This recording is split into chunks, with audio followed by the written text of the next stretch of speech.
Oh, yeah! 16 horas 28 minutos, bloco 698.575 na blockchain. Porra, quase 700 mil. Quarta-feira aí, dia 1º de setembro, mês aí que em uma semana, né, exatamente, a gente vai ter aí o primeiro experimento de Bitcoin vindo de cima para baixo. E, né, lembrando, amanhã a gente conversou com o Moritz. Amanhã vai sair esse programa, mas, enfim, hoje vamos, né? Vamos de hoje, Ivan. Tá aí? Você tá mudo. Desculpa, tava mudo. Sejam bem-vindos, Renato Moedo e Alan Schramm. Os dois jeitos são bonitos. Cara, que bom receber vocês de novo aqui. Bem-vindos. Que prazer. Cara, a gente pode começar... A gente quer falar do livro que vocês estão lançando aí agora, a nova edição. Tem novos temas, a gente quer saber o que vocês editaram, o que vocês colocaram de coisas novas, o que vem pela frente. Mas antes, vocês podem escolher. O cardápio a gente pode falar... é a mesma coisa, na verdade, né? El Salvador e esse texto que saiu...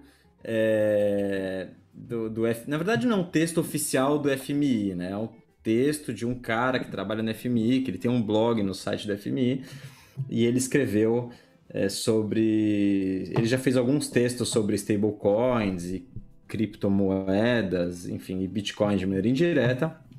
E esse último, ele tentou falar ali de mandar um recado indireto aí para El Salvador, falando sobre países adotando Bitcoin como moeda de curso legal.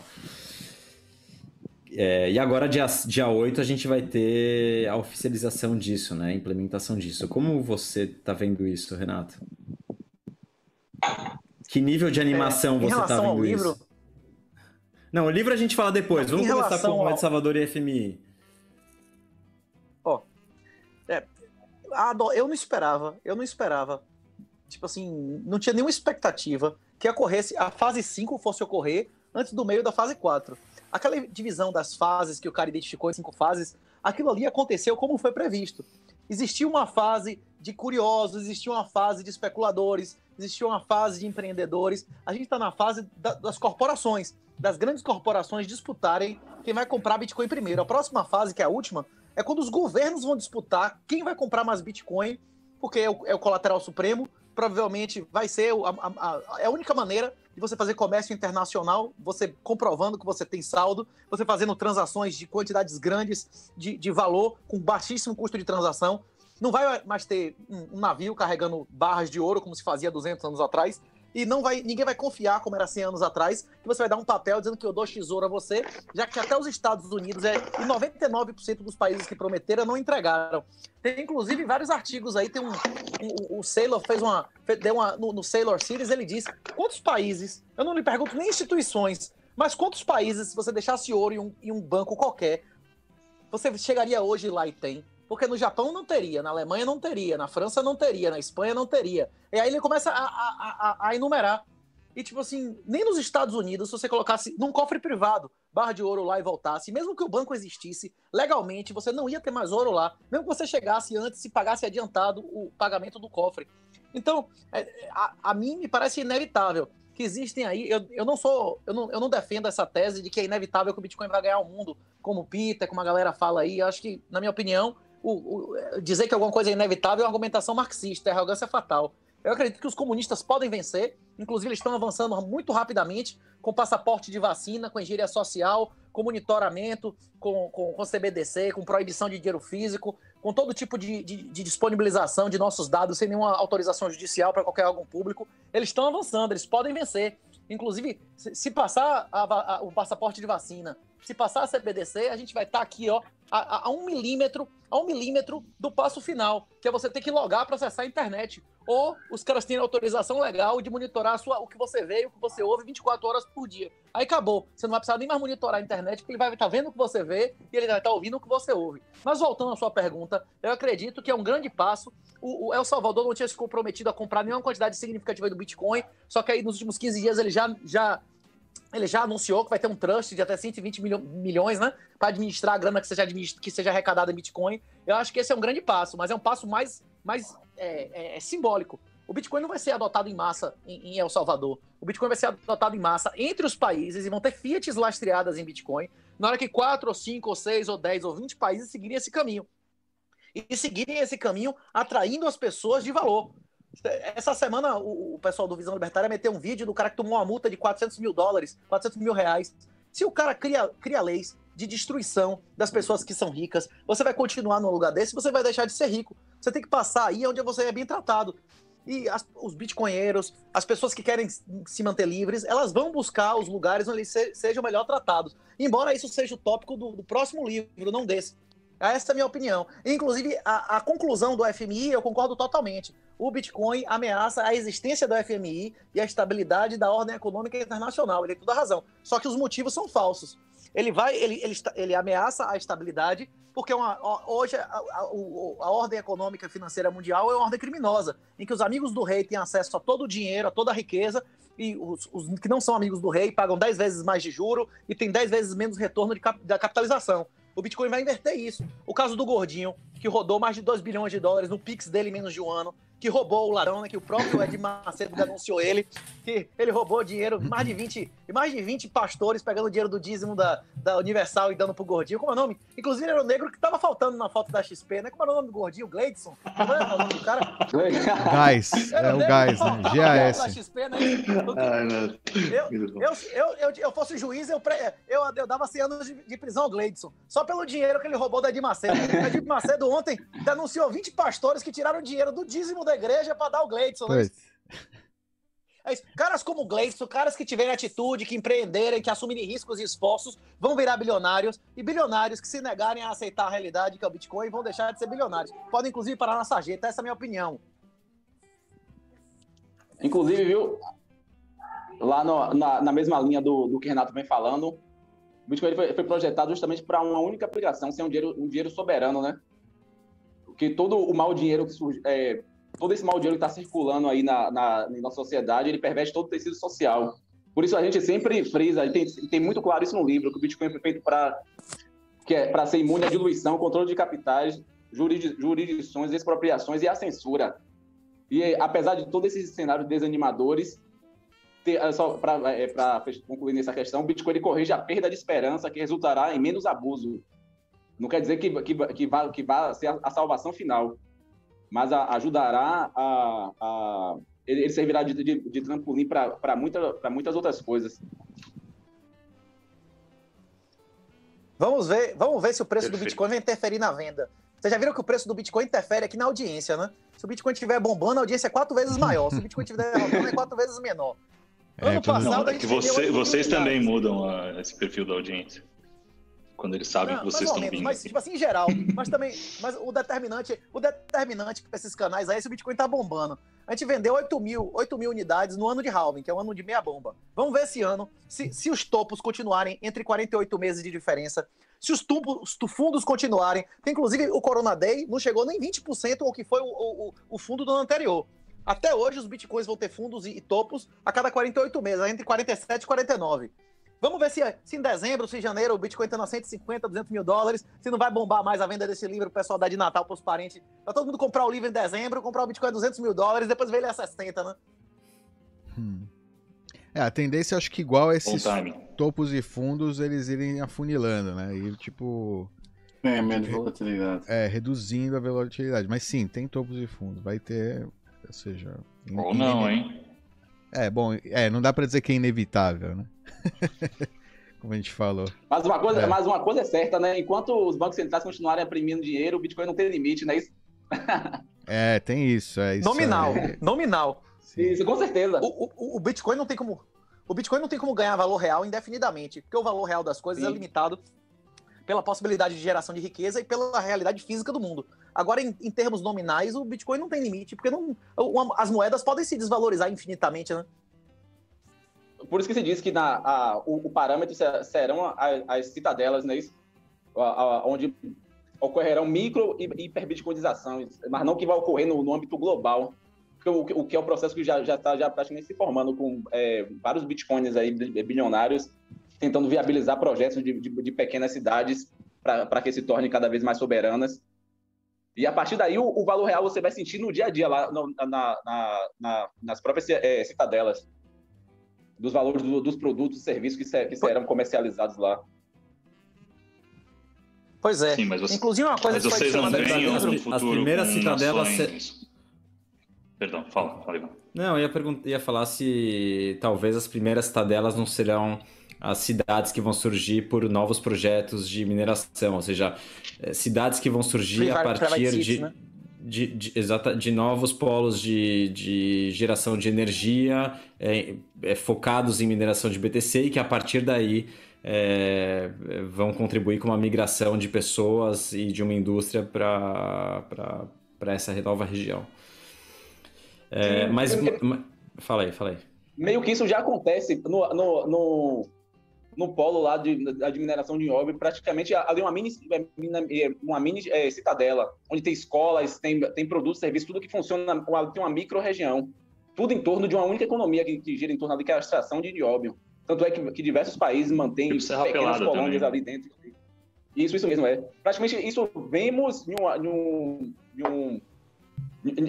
nesse sentido, mas para a questão do Bitcoin vai ser mais ou menos parecido. Eu não sei, eu não consigo imaginar essas citadelas surgindo e se desenvolvendo assim, na velocidade suficiente para suplantar os Estados-nação comprando Bitcoin. A Raixa é a questão. Eu acho que Cidadela é coisa de daqui a 20 ou 30 anos. A nossa ideia inicial era fazer um livro. Acho que a hiperbitcoinização acontece antes. É isso. A nossa ideia era o seguinte: fazer um livro. A nossa ideia era fazer o Black Pill, era fazer um livro explicando como é que ia ser os 10 ou 20 ou 30 anos de guerra, de como é que você vai sobreviver com os estados se desesperando e usando o poder deles qualquer exercício de poder, você perde. Se você ficar gritando toda hora com seu filho, seu grito não vale mais porra nenhuma. Tanto é que a mãe, quando não manda mais porra nenhuma, diz: vou falar pro seu pai, não é isso? Por quê? Porque ela falar não adianta mais porra nenhuma, que ela já falou 10 vezes, não é isso? Quando o pai e a mãe que não grita, olha pra você já, calma, que se ele abrir a boca eu vou me fuder, não é isso ou não? Qualquer uso do poder reduz o poder. Com o seu filho, com o poder. Agora, os estados, quando eles perceberem que eles estão sendo acuados, que o Leviatã vai morrer, ele vai usar a violência ao limite.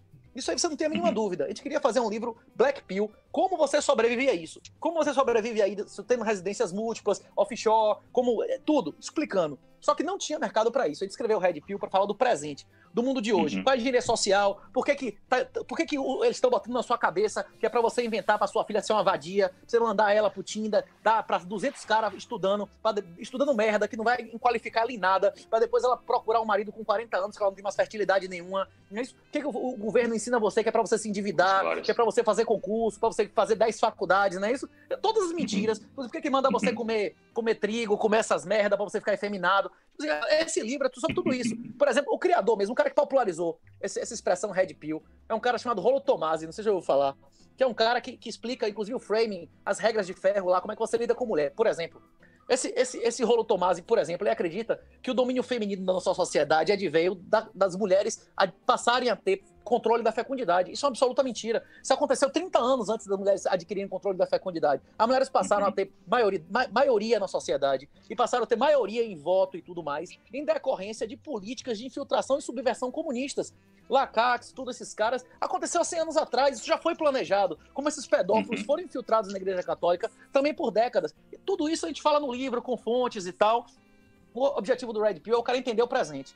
Esse Black Pill é um ambiente de 10 a 20 ou 30 anos que nós vamos ser caçados como animais.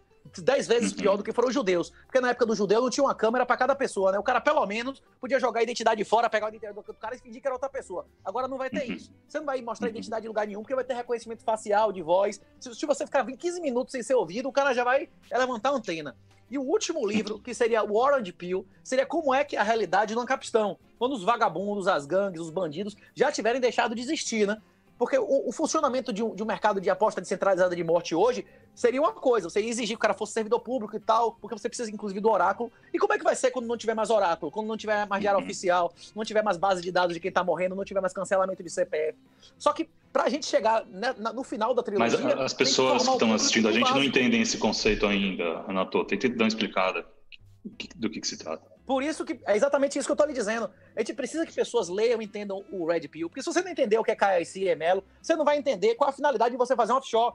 Se você não entender que existe uma ameaça de Bitcoin ser criminalizado, o que é imposto de patrimônio, como é que isso foi feito na Espanha, nos Estados Unidos, na Argentina, na Bolívia, você não vai entender o que você vai fazer quando chegar essa ameaça aqui. Então, tipo assim, a gente tá inclusive, a galera pode procurar sobre a teoria das bandeiras, que explica tudo isso aí. É isso que eu tô dizendo, Racha. É isso. O Red Pill é um retrato de hoje. Por exemplo, se eu chego para um tio meu, para meu pai, para minha mãe, e digo assim, mãe, o Bitcoin é imperativo moral. Ele não entende que ele botar dinheiro em ações, ele comprar um imóvel na esquina, ele está financiando o crime. Ele está sendo tão bandido, ou até moralmente inferior ao Toffoli, ou ao Faquinha, ou qualquer um desses caras. Porque ele está financiando a decisão dele, está dando mais poder para essas pessoas fazer o que eles quiserem.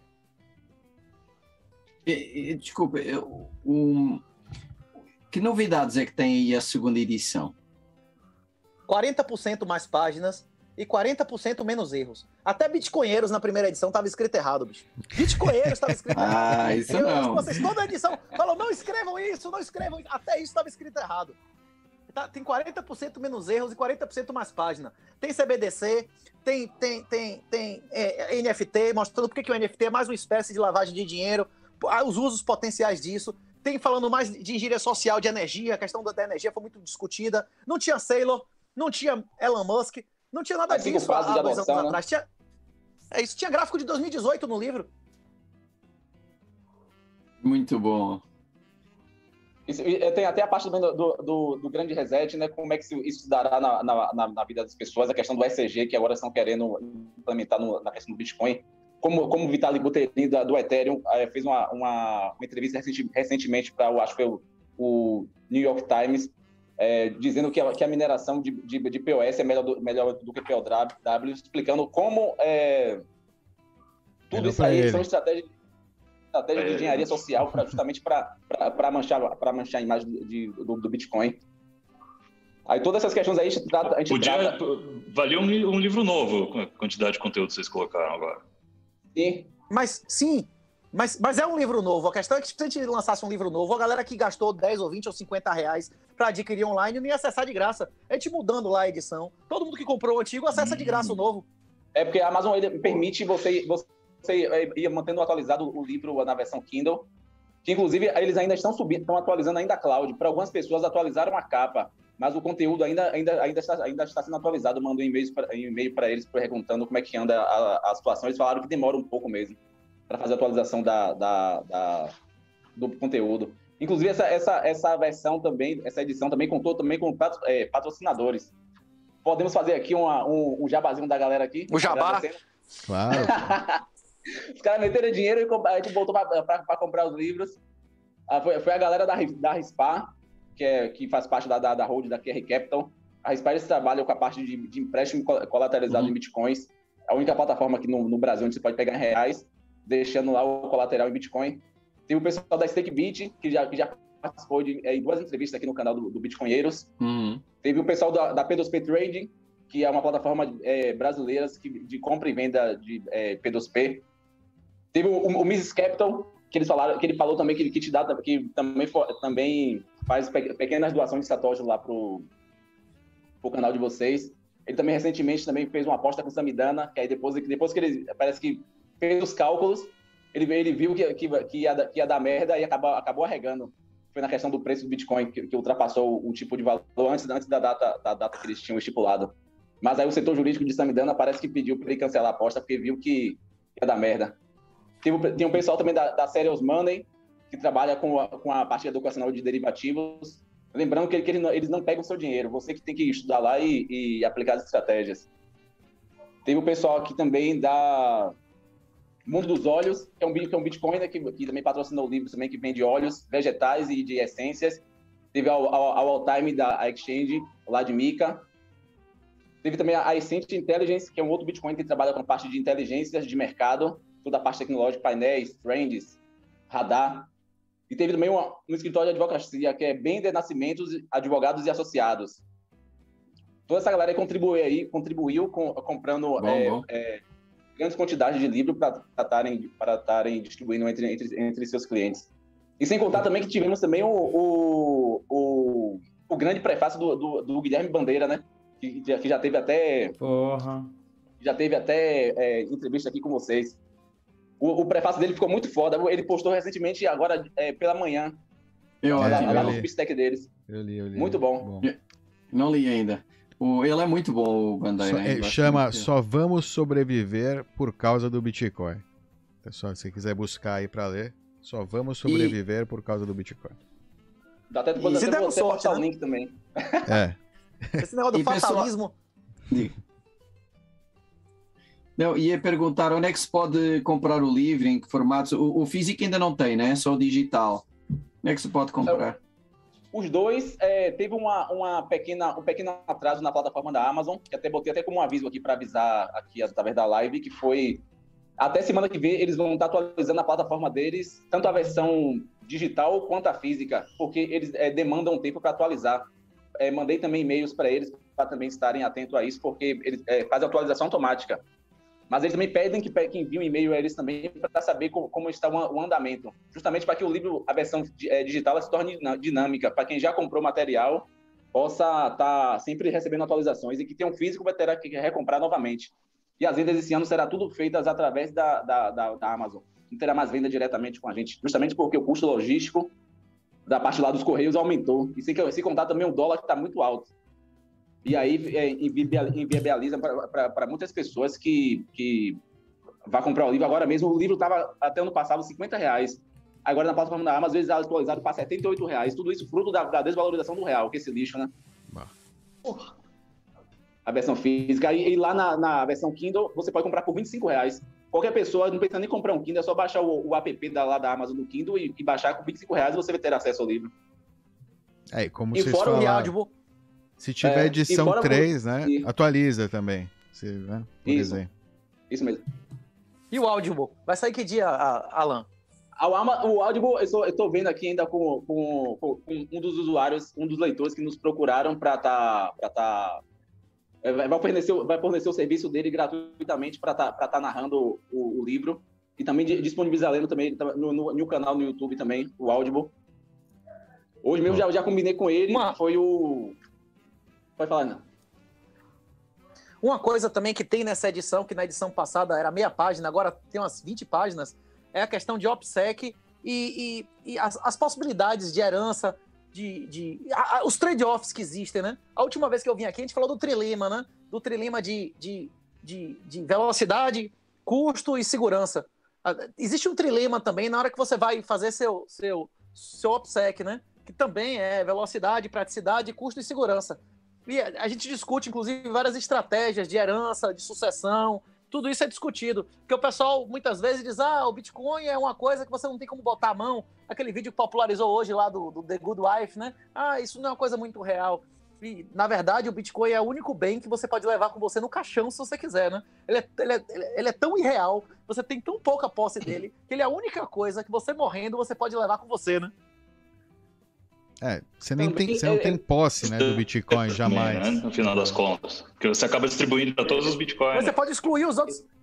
Não, você tem as chaves, você não tem a posse física, mas você tem as chaves que lhe dão acesso a uma coisa. Se essa chave não for passada a ninguém, não existe mais na memória e registrada em lugar nenhum, ela foi com você, né? Pra onde você for, não sei, seja lá pra onde você for, pra cima, pra baixo, pro lado, pra lugar nenhum, ela vai pra onde você for, não é isso ou não?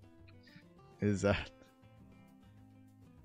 Se existir mediunidade aí, negócio de mesa girante, pode voltar, né? Se você quiser devolver aí, tiver, né? Aí vai ser um bom teste. Eu só vou acreditar no dia que os caras conseguirem uma chave privada do Além. Aí eu acredito.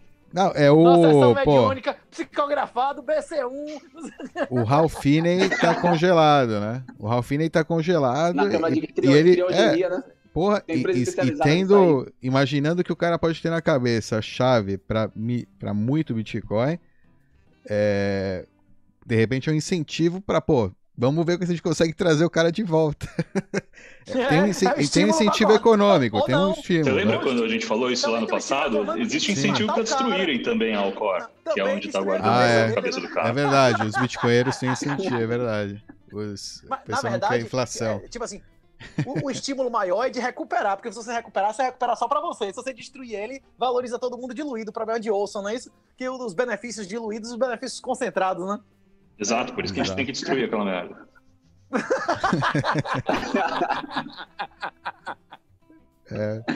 Começar a estudar criogenia. É lá no Arizona, eu Como sei, Felipe. Vou estudar medicina, é bem difícil, né, imagino. Conseguir trazer Não, o mas cara de vamos ver. volta. Vamos Parece ver. até que o Tá uma- Walt Disney também tá lá também naquela criogenia. Tomara que ele volte mesmo pra tentar acabar com toda essa palhaçada lá na Disney que estão indo pra porra lá, sacanagem. Rapaz, os netos dele, tudo comunista descarado. Se o Disney voltasse, rapaz, ele é moralizável, bicho, na moral, viu? Inclusive os desenhos que eu boto pras crianças aqui, meu sobrinho, minha filha, é só Disney antes da década de 60. Depois da década de 60, não dá, velho. É tudo porcaria, né? Porra. É outra Posso década. mudar um pouco no Agora, assunto? Posso voltar um pouco no assunto das fases de adoção e o que está Tá, acontecendo é do agora em El Barry. Salvador? Sim. Inclusive, pra quem Cara. quiser procurar mais sobre a fase, são as 5 fases de Barry Siebert. Lá, aquele cara lá da Grayscale. Inclusive, a população brasileira espera que o Bonobo, né, que é a putinha do PT, agora no dia 7, vai fazer a revolução aqui no Brasil, que vai limpar o STF. O Pronto, menino lá, ganhamos agora o curiosidade do que banimento a já gente. no YouTube. Limpou Já o vai STF cair o dele. vídeo do ar já. Valeu, Por quê? pessoal. Por quê, porra? Eu chamo. Brincadeira, pode falar. A esquerda não é contra a putinha do PT? A esquerda não é contra o Bonobo? Então, vai prestigiar esse vídeo aqui ou não? A esquerda não é Nossa, contra vai subir agora, não Como vai? é que chama? Vai subir, eles vão bombar. O MBL, esses caras não estão gastando dinheiro retado agora pra desmoralizar, chamar Bolsonaro de covarde, dizer o que ele realmente é, né? O maior covarde, traidor dos 500 anos. Mas, inclusive, Reicha defende pra caralho o vagabundo. Mas voltando, cara, nos últimos 10 dias ele botou mais 3 petistas no TCU em tribunais. Imagina os caras achando que ele vai dar um golpe, vai limpar o Brasil dia 7. A revolução que vai ter no dia 7. Aí é o Salvador. O presidente de El Salvador tem 6 anos menos do que eu, ele limpou o STF de lá. Ele fechou com os vagabundos lá, de como é o nome das gangues, e os caras foram pra votação lá no Senado. Sentou, imagine sentar Fernandinho Beiramar na frente lá de Renan Calheiros desses caras e ficar olhando pra ele se ele votar igual, não? Fechou lá, como é o nome? Matrucha, como é o nome das gangues lá? Caiu metade a mortalidade, olha que fechou. Limpou o STF, tirou os vagabundos do Supremo lá. Imagine se um menino de 30 e poucos anos consegue. Como é que um coronel, sei lá, um capitão não vai fazer? Porque tá desmoralizado, não vai fazer nada, né, bicho? A revolução que a gente vai ter no dia 7 não é o Salvador, porque Salvador limpou o Supremo Tribunal como o Brasil não limpou, né? Peraí, mas você acha que é uma... Minha pergunta é a seguinte, sobre a fase 4, antes do Michael Saylor, já tinham outras empresas que tinham, de alguma forma, comprado um pouco de BTC, certo? Adquirido bitcoins. E só a maioria delas, empresas do próprio ecossistema. Não importa. Foram empresas. Eu vou falar, é uma introdução à fase 4. Mas me parece que com a entrada do Michael Saylor, realmente aí é um momento de inflexão nessa fase. Alguém que não só entrou com uma grande quantidade... Alavancando, enfiando. Como começou força. alavancando, e também alguém com uma grande capacidade de vocalizar, de se posicionar, de se expressar, de explicar. Então acho que ele, de certa forma, serviu como esse ponto de virada e de entrada realmente na fase 4. Ponto. Na fase 5... a gente teve aí El Salvador. E aí minha pergunta é, você acha que El Salvador e o Nayib Bukele, ele representa ou tem o potencial para ser alguém similar ao que foi Michael Saylor para a fase do institucional? Ou o que você acha que qual você acha que é a estratégia dele? Você acha que ele realmente tem tá usando isso como uma ferramenta para negociar com o FMI, com os Estados Unidos? É um teste, é algo... Qual que você acha que é o plano dele? Especulando.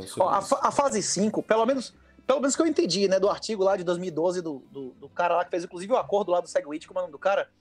Como é que se pronuncia o nome do cara lá das fases? Isso. Pelo que eu entendi, a fase 5 é quando os governos disputam para adquirir BTC. Se ele vai adotar BTC como moeda ou não, isso é relevante para a fase 5. A fase 5 ainda não começou. A fase 5 vai começar quando os governos começarem a acumular BTC, como o Saylor tá fazendo. O presidente lá, o Bukele... Mas ele não tá adquirindo 150 milhões comprando... de BTC? Não. Tá só com uma promessa até agora. Pode acumular até 120 milhões de tributados. Não entendeu o que eu tô dizendo? Ele não vai adquirir 150 milhões de dólares em BTC. Ele vai aceitar como tributo e o Trust tem as regras que eu não cheguei a ler lá, mas que pode ter até 120 milhões de Bitcoin em caixa. É um Trust pelo menos que eu entendi, que é para gerir a grana que seja tributada. Ele vai tributar em BTC se ele aceitar Bitcoin como tributo? Você entendeu o que eu disse, Irmão? Ele não vai aceitar Bitcoin como tributo ou não? Por exemplo, Tsug lá na Suíça, né, Tsug, que chama lá o Crypto Valley, eles aceitam Bitcoin como tributo há 3 anos. Só que eles têm um regulamento lá que o negócio vai direto pro gateway, ele recebe na moeda suíça. Ele não tem Bitcoin em caixa. Se você fosse argumentar que o Estado receber Bitcoin como moeda fosse a fase 5 era Tsug aceitando, inclusive, que você pagasse em Bitcoin a sua residência sem pagar imposto de renda nunca mais. Eles não fazem um cálculo lá pra você pagar o lump sum e depois você nunca... Nem herança, seus filhos não tem que pagar nada. Não tem um negócio desse lá, tem uns 3 ou 4 anos já? Sim, não entramos na fase 5, mas qual a estratégia? Mas na pré-fase 5, né? O que você acha que são os planos do Nayib Bukele? O que você acha que ele está planejando? Qual a estratégia dele? Como a minha estratégia dele é mesma de todas as pessoas do mundo, maximizar a satisfação. E de todos os políticos, aumentar a riqueza dele e a popularidade dele. Se você é um político em um país que não tem emissão de moeda própria, a sua perda adotando Bitcoin é quase zero, você só tá incomodando os vagabundos sindicalistas de banco, não é isso? É meia dúzia que você tá... O principal cabeça lá do protesto tinha 600 seguidores no Twitter, um merda, não é isso? Tipo assim, pelo amor de Deus. E daqui a 2 ou 3 anos, quem não mexer no Bitcoin vai ser eternamente grato a ele, né? Ou ele tá recebendo $200 de presente de Bitcoin. O cara que for lá... Porque ele tem um timing impecável, né? Porque se ele tivesse feito isso no fim desse bull market... Aí ele tava fudido, exatamente. O ideal era ter feito isso no passado. Agora ele já tava... Mas tanto ele quanto o Saylor, viu, Renato? Mas tanto ele quanto o Saylor tem uma característica muito peculiar de pessoas que são bastante ambiciosas. O Saylor mesmo... Sim. Na época que o pessoal falava que as ações da Apple não iriam valer nada e apostou com tudo, essa característica peculiar de ambição, de almejar o ir para frente, é isso aí que fez tanto ele quanto o Saylor alavancarem, né, apostar. Mas eu acho que o conhecimento... O Saylor já era bilionário. E o conhecimento do Saylor é muito superior. Eu acho que talvez na ambição eles possam ser comparáveis, mas no conhecimento não, nem na capacidade. Mas o Saylor tem idade pra ser pai do cara, velho. Não, mas desde a eleição do cara lá, ele já fazia bastante barulho lá. Tanto é que lá, quando teve nas últimas eleições, o pessoal já dizia que é o presidente que se comunica pelo Twitter, que estava movimentando lá. Bem antes de tudo isso aí, o Bukele, ele já fazia... Esse cara tem 30 e poucos anos, pô. O Saylor tem idade pra ser pai dele. A gente não precisa comparar. Em vários aspectos. Inteligência, o Saylor tem uns 30 pontos mais. Em patrimônio, o Saylor tem 1000 vezes mais. Mas em tudo, ele é moralmente superior, financeiramente superior, tudo, a formação dele. São caras que não tem como comparar. Mas também você não vai comparar um cara de 30 e poucos anos com um cara que tem idade pra ser pai dele, né? E a questão é essa. O Bukele, ele tá usando o Bitcoin de maneira instrumental. E o Saylor não, o Saylor já era rico, ele tá arriscando a reputação dele, a posição dele, o patrimônio dele, ele tá apostando a vida dele nesse negócio. É como os pais fundadores lá.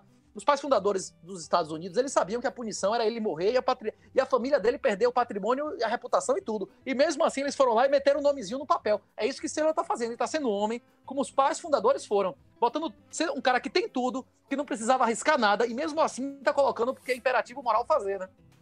E questão do Bukele, da mesma forma que foi uma novidade de utilizar o Twitter como ferramenta, que nenhum político lá em Salvador utilizava, ele está utilizando o Bitcoin como uma ferramenta também.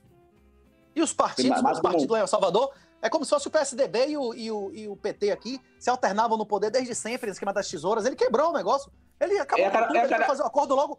O cara foi fazer um acordo com os vagabundos mesmo, com a gangue. Como se um cara aqui fosse negociar com o Fernandinho Beiramar. Esses caras, como é que chama? Em vez de negociar com o Disseu e com esse pessoal, com o Fernando Henrique. O cara realmente quebrou o jogo. Toda a América Latina, né? O cara quebrou o jogo. Ele foi lá na fonte real de poder, no exército dos vagabundos, né? E qual é a tua perspectiva sobre a reação do FMI, por exemplo, a esse posicionamento do Nayib Bukele em El Salvador? A reação é essa que está escrita no livro. Eles vão ampliar passaporte vacinal, eles vão ampliar câmeras, vai ter mais câmera do que gente no mundo inteiro em poucos anos, como é na China. Eles vão tentar gravar tudo que a gente falar, vão tentar gravar o que a gente vê com o wearable, com tudo isso. Vão ter vários países aí, como já foi tentado no Brasil, legalizar obrigatoriedade de logar para acessar a internet, botar na cadeia se você acessar a internet sem colocar a sua carinha lá, com reconhecimento facial e tudo. Eles vão avançar no totalitarismo, é inevitável. A perda de poder vai fazer com que eles usem mais violência, e o uso de violência, o uso de qualquer poder, o destrói. Desculpa, Renato, mas você tá falando de a gente está desenhando um cenário. Eu estava falando mais especificamente desse texto que saiu, desse cara que trabalha no FMI. O FMI vai apoiar ou não vai a destruição de moedas alodiais? O FMI vai ou não começar a apoiar mais e mais a destruição de moedas alodiais? O FMI, olha lá, olha quantas publicações ele tinha de CBDC nos últimos 12 meses e nos 12 meses anteriores. Eles vão pregar cada vez mais CBDC, eles vão pregar cada vez mais passaporte vacinal. Você não vê a FMI falando a merda de negócio de pandemia. Agora, o que eles têm a ver de pandemia, porra? Como é o nome do órgão lá de saúde, tá querendo fazer congelamento de aluguel nos Estados Unidos? Os caras, pra eles, agora não tem mais limite de poder, a ilegalidade é absoluta. Os caras estão indo pra tudo ou nada, né?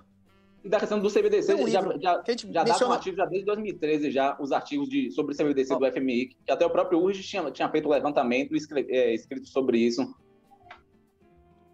A parte da psicologia, que estuda os comunistas, que estuda os vagabundos, chama ponerologia política, de Lobachevsky. A gente, inclusive, já conversou sobre esse livro aqui. Ele mostra, é um estudo o cara é psiquiatra, tem vários psiquiatras que estudam, isso é uma área da psiquiatria. A psique de um comunista não é uma pessoa normal, porra.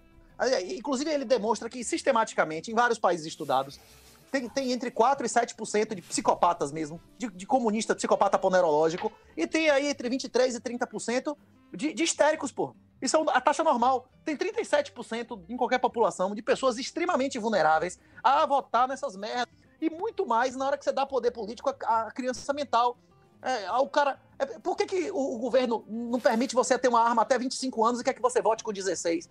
Porra, porque eles querem que com mais criança mental possível vote e manter você criança mental para sempre. É esse tipo de discussão que a gente tem no livro. Eu acho que imediatamente o FMI vai estimular a CBDC, vai estimular a proibição e restrição de moedas alodiais, de moeda física, de ouro, de prata, de Bitcoin, da porra toda. E fake news, que inclusive o Trump que inventou essa expressão e foi adotada pela esquerda. E o combate de fake news vai começar com a restrição de acesso à internet.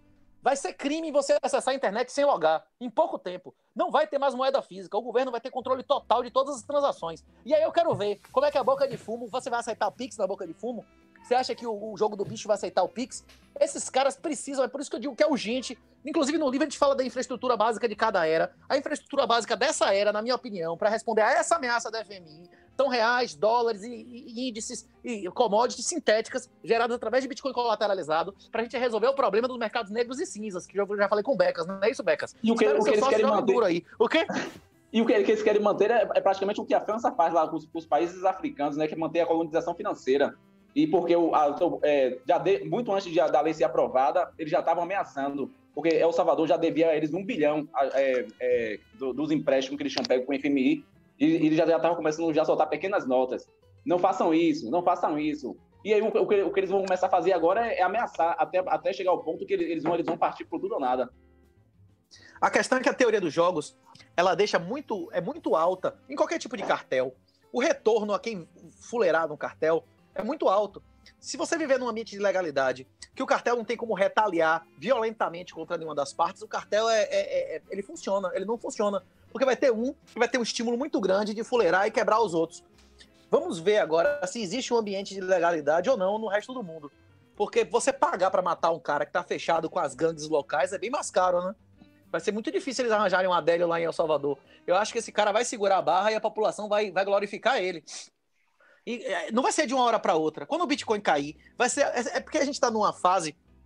Quando a gente entra no ano pós-halving, normalmente, o pessoal, todo mundo fica achando que tá milionário e tal, diminui o nível de empreendedorismo e tal, o pessoal só quer saber de cocaína, de garoto de programa, de casar, de ter filho, não sei o que lá, de comprar casa nova, barco. Mas quando o Bitcoin cai de novo, a galera volta a trabalhar e fazer o trabalho de base. Esses efeitos de gente morar em El Salvador não vai acontecer de imediato, né? Empresas se deslocarem para lá, isso é um processo de anos. Se esses caras segurarem, mantiverem mais 2, 3 anos, El Salvador vai mudar absurdamente. A criminalidade lá, o número de mortos por negócio, já caiu a metade. Por quê? Porque esse cara tá fechado com os bandidos. O que gera mortalidade não é aumento de criminalidade, é a disputa entre vagabundos. Se você entrar numa área que é controlada por um vagabundo, não tem nem gritaria. O cara não dá um tapa na mulher, porque se der, o vagabundo ele vai pro tribunal do crime, né? A mulher não corneia o cara, não bota o vagabundo, o Ricardão dentro da casa dela. Vai ter porrada, talaricagem, não é isso? Quando o crime domina, como em Cuba, como na Coreia do Norte, a criminalidade é baixíssima. O que explode a violência é quando tem várias organizações criminosas disputando entre si quem é que vai dominar, né?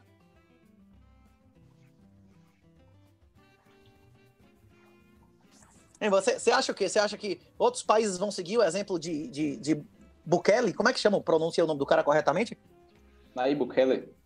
O que Cuba tá fazendo, que eu ouvi dizer esses dias? Parece que eles vão também, né? Eles normatizaram o envio de recursos por Bitcoin. Eu não li a norma, mas provavelmente deve ser alguma norma para garantir a arrecadação desse negócio. Não deve ser, tá liberado, instala o aplicativo que vocês quiserem, né? Até na União Soviética tinha parte capitalista, né? Que os caras deixavam rolar. Senão os caras quebram, né? Precisa ter Todo mundo queria dólar, né? Todo mundo queria dólar na União Soviética. Os caras vão ter uma fonte de receita maravilhosa se eles abrirem isso mesmo.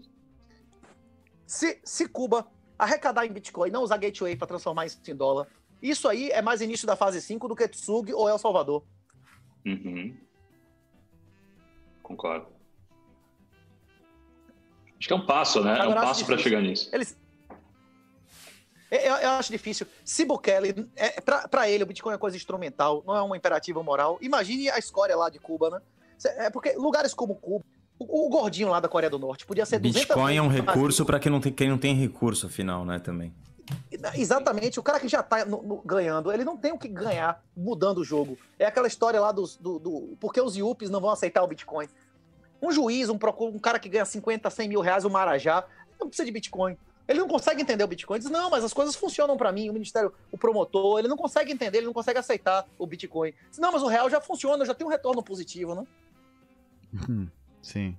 O pessoal não... É o privilégio financeiro, né? Aquela história do cara vive privilégio, ele não consegue entender. Não, falso privilégio financeiro. E mesmo um empresário, né? Um empreendedor, né? Isso é um trabalho público, né? Você está falando que é salário garantido, cara, mas o empreendedor entende, né? Que o cara precisa ter uma reserva dessa porra aí. Hoje em dia, eu acho que qualquer bom empreendedor entende. Espero que fique quieto. E se entende, é bom que fique quieto também. Né? Se entende mesmo, fica quieto, na real. Pra ser sincero. Ou seja, se entende mesmo, o cara só tem e fica quieto. Agora, quando colapsou o Afeganistão, o cara saiu carregando. Ele levou para o aeroporto 7 carros fortes e só carregou 3. Deixou o resto para trás. Os talibãs lá ficaram com dólar, com ouro, com a porra toda, né? Esses caras não sabiam, não conheciam o Bitcoin, né? Até nisso você vê. O cara roubou não sei quantos helicópteros, avião, não sei o que lá, e não conseguiu carregar o dinheiro, né? Imagine se esse cara entendesse Bitcoin, né? Tipo assim, a questão também é a seguinte. Esse é um dos motivos que eu acho que o ouro vai passar por uma demonetização violenta nos próximos anos. A primeira coisa que os estados vendem quando eles colapsam são os bens mais líquidos. E os estados têm muito ouro e o bem mais líquido que eles têm, além de dólar, é ouro. O que aconteceu? Hoje em dia a Venezuela ganha mais de ouro do que de droga. Ele está exportando avião carregado de ouro 2, 3 vezes na semana. O que aconteceu com o ouro da Líbia? O que aconteceu com o ouro da Síria? O que aconteceu com o ouro em todos esses lugares físicos que eles tinham lá? A primeira coisa, quando o estado colapsa, o ouro eles gastam com militar ou é saqueado, né?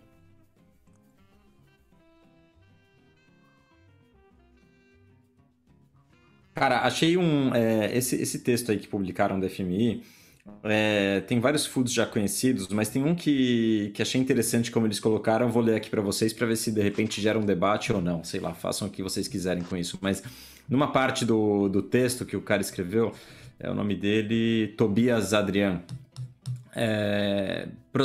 prosseguir com cautela é o título dessa parte, né? E aí ele escreve o seguinte: o custo mais direto da adoção generalizada de um criptoativo como Bitcoin é a estabilidade macroeconômica. Se os bens e serviços tivessem seus preços fixados em uma moeda real e um criptoativo, famílias e empresas dedicariam tempo e recursos consideráveis a escolher qual tipo de moeda manter. em vez de se envolverem em atividades produtivas. Ou seja, ele quer dizer que famílias ficariam ali, produtos, serviços supostamente tivessem sido sendo precificados em Bitcoin e em uma moeda fiat, que as pessoas iam ficar perdendo tanto tempo e avaliando qual usar, que ninguém ia produzir mais nada. A questão, Ivan, é o seguinte. Inclusive, esse cara, ele até deixa isso bem claro no Rational Male, esse Raul Tomás, ele deixa claro que as crianças mentais, e a maioria das mulheres, eles vivem em um paradigma da escassez. As pessoas que são empresárias, as pessoas que geram riqueza no mundo, os produtores, eles vivem num paradigma da abundância. Você entende que mesmo seu inimigo, ele gera alguma riqueza. Ele é um cara capaz de fazer alguma coisa útil. Se ele trabalha, se ele gera algum serviço e tal, se você tá matando o cara, você tá destruindo alguma riqueza. A maioria das pessoas que são bandidos, são vagabundos, eles ainda vivem naquela mentalidade de 1.000, de 2.000 anos atrás, que só se obtém riqueza matando alguém, escravizando alguém, tomando de alguém, não é isso?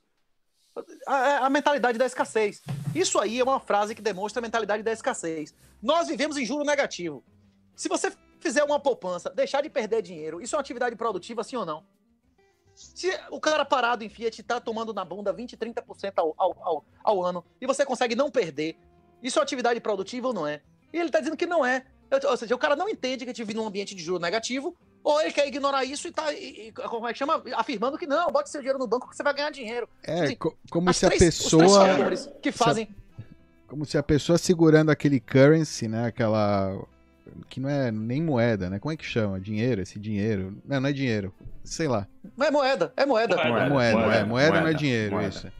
Quem tá segurando esse dinheiro, ela tem já que se preocupar pra caralho. E tá ocupada em... Eu vou investir no quê? Onde eu colocar esse dinheiro? Exato. Porque senão ele vai... Já tá preocupada. É uma ilusão falar que o Bitcoin agora é uma opção. Não, já tem imóvel, tem bolsa e o escambau. Perfeito.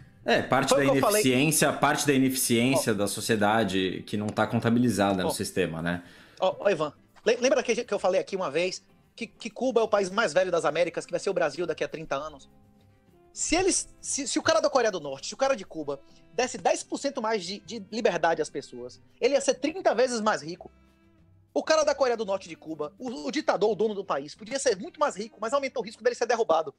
O cara que tá na fila do pão, que tá comendo soja lá e tal, tem muito menos chance de derrubar ele do que um cara que tivesse dinheiro para comprar um barco, de acessar mais a internet e tal. Esses caras não querem dinheiro. Se eles maximizassem dinheiro, eles davam mais liberdade aos escravos. Eles não querem, eles querem poder absoluto, como esses caras do FMI.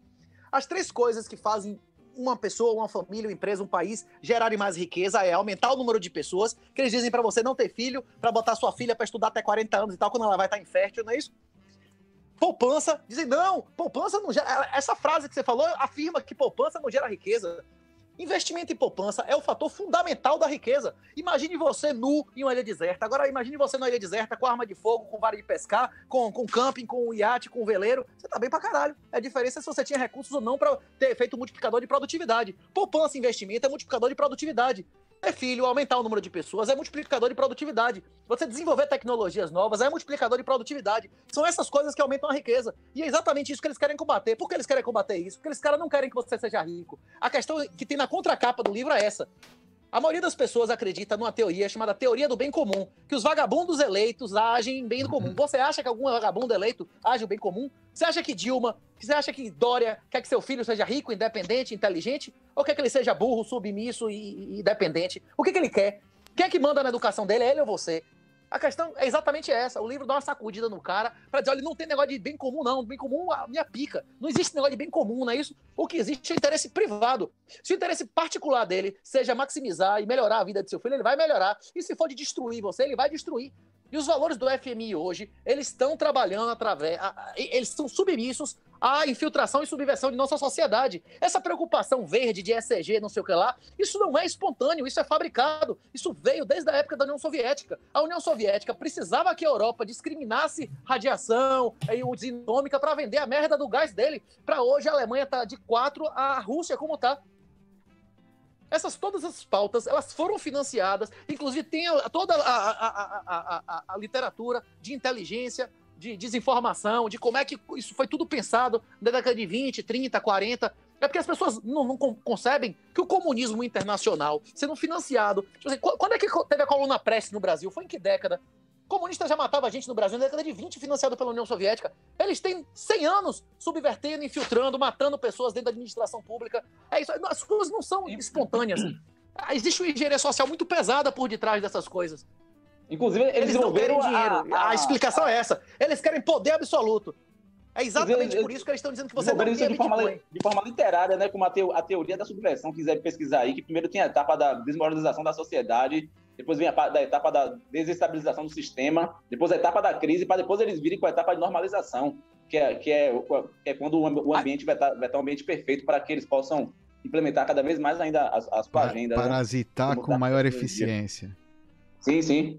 Existe literatura sobre isso aí. Os caras são muito inteligentes por mal nesse caso, né?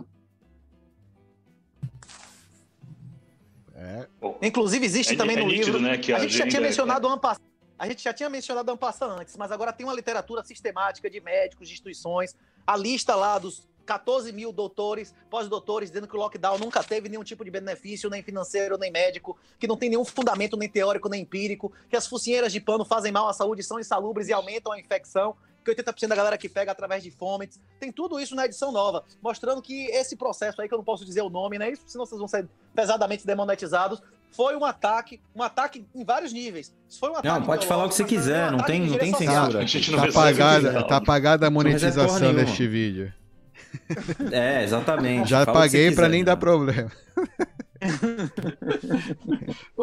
Renato, aí um cara que pensa que você é pró Bolsonaro. Fazem um comentário rápido só para ele ficar tranquilo. Eu botei dinheiro. Eu botei dinheiro na campanha de Bolsonaro. Eu saí candidato a deputado só para ajudar. Eu botei 10 mil e poucos reais e botei quase 4 mil votos aqui na Bahia. A Bahia é 80% petista. O governador petista botou 80% de voto, sendo o estado que mais morria gente. Morre mais gente aqui do que Rio e São Paulo junto, bicho.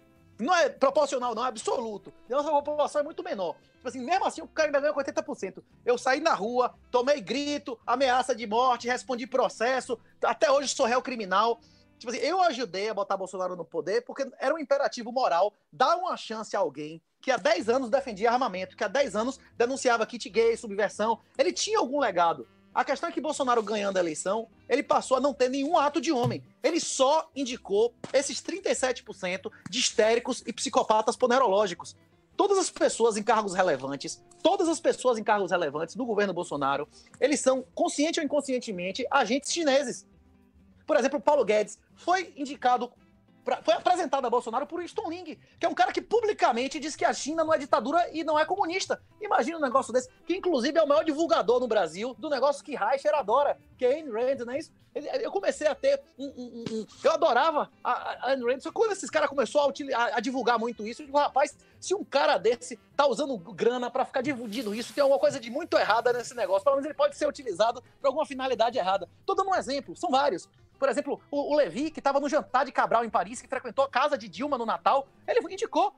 Franco, que foi ele não, até o segundo turno, fez o programa do Novo, ele está até hoje presidente do Conselho de Administração do BNDES, ele escolhe quem vai receber dinheiro. O principal operador do Mensalão botou o Genro, porra, pra ser presidente da Caixa até hoje. Tipo assim, todas as indicações relevantes, ou de comunistas, ou de pessoas que são comprovadamente bandidos. Tipo assim, pelo amor de Deus, né? Os Enems aí...